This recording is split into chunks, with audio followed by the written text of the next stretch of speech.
Valentine વીકની શરૂઆત ગુલાબ એટલે કે રોઝ ડેથી થાય છે. ભારતમાં પણ હવે દરેક શહેરમાં વેલેન્ટાઇન વીક ઉજવવામાં આવે છે. ગુલાબ બુકેના 500 થી 5000 ભાવ થયો છે. વેલેન્ટાઇન ડેના દિવસે પોતાના પ્રેમને વ્યક્ત કરવા માટે ગુલાબના ફૂલથી હાઈ ડિમાન્ડ રહે છે.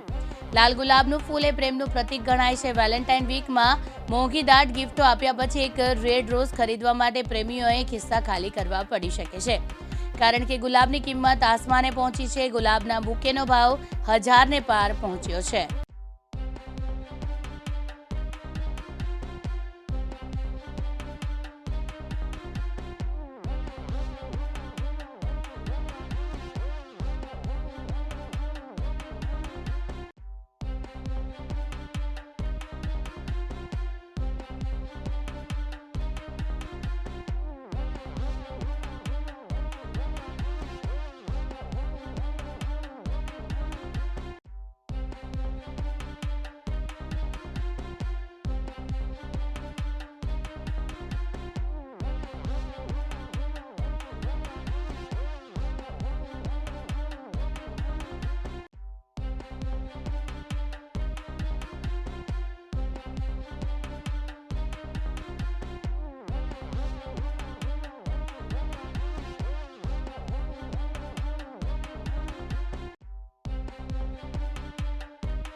ઉમંગ રાવલ, દિવ્યાંગ ન્યૂઝ, સાબરકાંઠા.